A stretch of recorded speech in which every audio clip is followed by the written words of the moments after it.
One more chance. So last Sunday हमने देखा था कि यीशु मसीह परमेश्वर अपने बंदों को भेजते हैं, अपने पुत्र को भेजते हैं परमेश्वर, ताकि फल मिले, पर पल्ले कुछ भी नहीं पड़ता। आगे हम आज देखने वाले हैं कि यीशु मसीह आज आप सबको, हम सबको एक और चांस देने वाला है। क्या देने वाला है जी? जो से बोलो, एक और चांस, एक और मौका। एक और मौका यीशु मसीह देने वाले हैं और खुदावंद के कलाम में से सीखेंगे कि परमेश्वर का क्या कलाम क्या कहता है। चलते हैं जी नेक्स्ट स्लाइड की तरफ। आप मेरे साथ निकाले लूका 13 और उसका 6 से लेकर 9 वचन तक। जिसके पास भी बाइबल है जल्दी किया करें, पढ़ने की कोशिश किया करें। हाँ जी, आप भी पढ़ सकते हैं।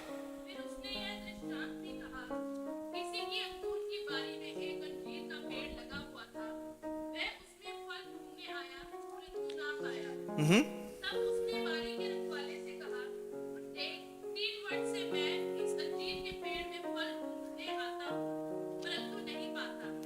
इसे कन्यादान की यह भूमि को भी क्यों रोके रहे? उसने उसको उत्तर दिया, हे स्वामी, इसे इस वर्ष और रहने दे कि मैं इसके चारों ओर खोदकर खाद डालूं। यदि आगे को फले तो भला, नहीं तो उसे काट डालना। Hallelujah, hallelujah. तो यहां ना एक बात है, उस दिन भी हमने एक ना बाग के बारे में देखा था। किसके बारे में देखा था? बाग के बारे में देखा था। आज भी हम बाग के बारे में ही देखेंगे। उस दिन भी बाग था और स्वामी चाहते हैं कि उसको फल मिले। परमेश्वर चाहते हैं उसको क्या मिले जी? फल मिले, हमारे जीवनों से, हमारे कामों से। पर ये जो है ना, ये थोड़ा डिफरेंट है जो परमेश्वर ने मुझे दिया था। जब मैं इसे पढ़ रहा था ना, तो आप भी ध्यान से पढ़े, इस दृष्टांत को सुनो। हाँ जी, एक एक वचन करके पढ़ना है। फिर उसने यह दृष्टांत भी कहा, हाँ जी, किसी की अंगूर की बारी में एक अंजीर का पेड़ लगा। सुनिए, बस यहां रुकना है। एक व्यक्ति था, उसके पास अंगूर की एक क्या थी जी? बारी थी, जहां वाटिका थी, जहां बाग था। अंगूरों का एक बहुत बड़ा उसके पास क्या था जी? बाग था। उस बाग में एक और वृक्ष लगता है, उसका नाम होता है अंजीर का रुख, अंजीर का वृक्ष। कौन सा? अंजीर का। फिग ट्री बोलते हैं इंग्लिश में से। क्या बोलते हैं?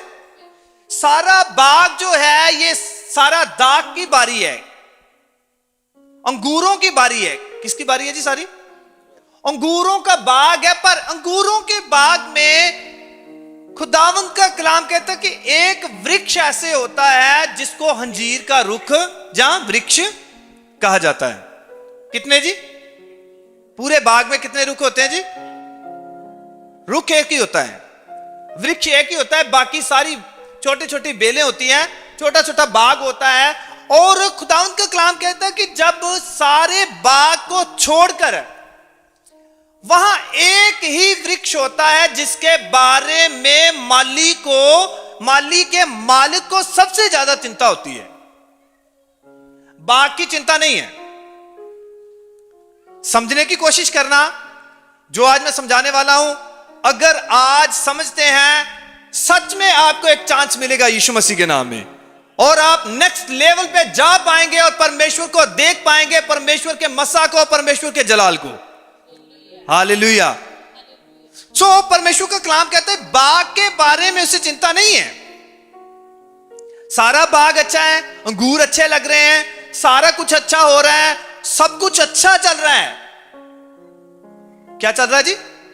सब कुछ अच्छा चल रहा है। पर एक यहां ना एक ट्विस्ट है इसमें, एक छोटी सी बात होती है इसमें, वो डाडी है। वो क्या है जी? डाडी। अच्छा, वो डाडी जो बात है ना, वो आपके साथ शेयर करना चाहता हूं। वहां एक वृक्ष है जिसका नाम है अंजीर का रुख, अंजीर का वृक्ष, फिग ट्री। तो ये फिग ट्री के बारे में ऐसे पता चलता है कि सारे बाग को हम देखते हैं वो फलवंत है। सारा बाग ही क्या है जी? फलवंत है। पर अंजीर का एक वृक्ष है, वो फलवंत नहीं है। अंजीर का वृक्ष फलवंत नहीं है। बाकी सारा बाग ही हरा भरा है। बाकी सारे बाग क्या है जी? हरा भरा है। और चलो यहां पे ना एक छोटी सी बात और मैं बताता हूं आपको। अंजीर की जो ना 700 से ज्यादा किस्में होती हैं। कितनी किस्में होती हैं अंजीर की? 700 से भी ज्यादा किस्में होती हैं, पर 3 ज्यादा मानी जाती हैं। और तीनों में से जो यहां बात जिस अंजीर की हो रही है वो ऐसा वृक्ष है जिसे एक साल में 10 बार फल देना पड़ता था। पर ये जो वृक्ष है ये 3 साल हो गए थे, ये कोई भी फल नहीं दे रहा था। कितने साल जी? 3 साल। हर बार मालिक आता है, हर बार बातचीत करता है, माली से पूछता है कि ये जो वृक्ष है इसके बारे में मुझे बता, ये फल क्यों नहीं दे रहा। ऐसे करके इसे क्या कर दे, तू खत्म कर इसकी कहानी। क्या कर दे, इसे खत्म करो, काट दो, इसे खत्म कर दो। क्या कर दो जी? खत्म करो, काट के जगह खाली करो, तो इसे खत्म कर दो। माली जो होता है वो दिल का बहुत बड़ा होता है। माली मालिक से कहता है कि तूने इतने बार इसे मौका दिया, मेरे कहने पे एक बार और मौका दे दे। क्या कर, मुझे इसके क्या कर दे, इसे मौका एक और दे दे। अच्छा, मौका किसको चाहिए, माली को या वृक्ष को? जो से बोले किसको चाहिए? माली को चाहिए मौका या वृक्ष को?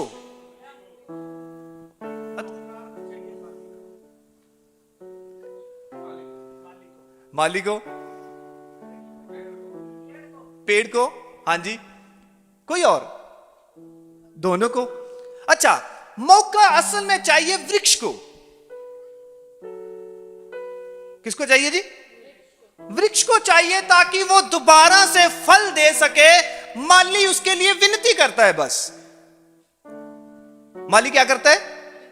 विनती करता है, बेनती करता है। जैसे आंटी ने बोला कि मौका किसे चाहिए? वृक्ष को चाहिए। एक और मौका माली उसके लिए मांगता है कि स्वामी जी ऐसे करते हैं। ये मुझे हटाएं प्लीज, ये मुझे हटा दें। तो माली बोलता है कि स्वामी इसे एक और मौका आप दे दें। पर होता है, होता क्यों नहीं है? होता नहीं है, होता है। परमेश्वर का वचन हमें साफ साफ बताता है। जब हम देखते हैं परमेश्वर का कलाम कहता है, फिर उसने एक दृष्टांत देके उनसे कहा कि एक अंगूर की बारी थी और वहां एक वृक्ष था जिसका नाम अंजीर था, और वो वृक्ष फल नहीं दे रहा था। जैसे मैंने पहले बताया, बाग की चिंता नहीं है, चिंता एक वृक्ष की है, चिंता एक पेड़ की है, 99 की नहीं। चिंता किसकी है जी? एक ही है, और वो आज हम में से कोई भी हो सकता है। आज कोई भी हो सकता है। चलो आगे देखते हैं इसके बारे में। तो परमेश्वर का कलाम कहता है, मालिक कहता है कि इसे क्या करना है जी? काटना है। माली बोलता है इसे मौका चाहिए। माली विनती करता है कि इसे क्या चाहिए जी? मौका चाहिए। मालिक बोलता है इसे काटना है। पर मैं आपको बताना चाहता हूं, ये 3 सालों से ऐसे ही चलता आ रहा है। कितने सालों से भाई सेल? कितने सालों से भाई बंटी? कितने सालों से? 3 सालों से यही ऐसे ही चलता आ रहा है। एक मौका और एक मौका और बार बार एक ही बात हो रही है। वो बार बार आता है मालिक, और उसके पास जब आता है, ट्री के पास, फिग ट्री के पास, तो फल उसके पल्ले कख नहीं होता। उसके पल्ले क्या होता जी? कुछ नहीं होता। देखने को बहुत अच्छा वो वृक्ष है, बहुत अच्छा वो पेड़ है, पर उसके पल्ले क्या है जी? जोर से बोलो। कुछ भी नहीं है। आज ना थोड़ा सा ये जो मैसेज है ना,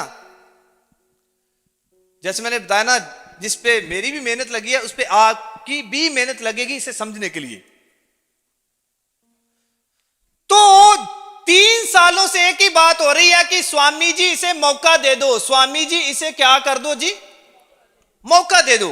ये जो फिग ट्री हुआ करते थे ना, इनके पत्ते 4 से 7 फुट तक भी लंबे हो जाते हैं, 3 फुट चौड़े हो जाते हैं। आपको पता है बाइबल में इसका जिक्र फिग ट्री का 64 टाइम आया है। कितनी बार? 64। और सबसे पहला जब जिक्र आता है ना बाइबल में, तो वो उत्पत्ति में आता है, जेनेसिस में आता है। जब आदम और हवा ने पाप किया था तो परमेश्वर ने उनको बाग से बाहर निकाला था, तो उनको क्या बोला था? उन्होंने अपने आप को फिग ट्री के पत्ते जो होते हैं उससे अपने आप को कवर किया और फिर वो वहां से बाहर जाते हैं। तो बाइबल में इसका जिक्र जो है वो 64 टाइम आता है, 64 बार। कितनी बार आता है? 64। तो बाइबल में कुल किताबें कितनी है भला? 66। अच्छा, पुराने नियम में इसका जिक्र 43 टाइम है और नए नियम में इसका जिक्र 21 टाइम है, 21 बार है। ऑलमोस्ट पुराने नियम में डबल है, नए नियम में है, पर पुराने नियम में डबल टाइम आया है। तो ऐसी क्या खास बात है जो परमेश्वर इस ट्री के बारे में बताते हैं? क्या ऐसी खास वजह है कि इस ट्री की एग्जांपल आज दी जा रही है? ये 10 फीट से लेकर 25 फीट तक ऊपर चले जाते हैं। कितनी ऊपर? इतने बड़े हो जाते हैं। पर जब स्वामी इसके पास आता है, इतना बड़ा वृक्ष है,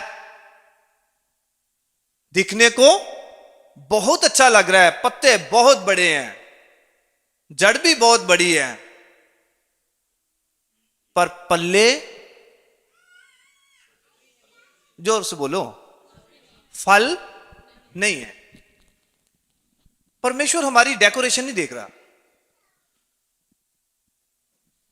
मैं क्या हूं, आप क्या हैं, परमेश्वर वो नहीं देख रहे।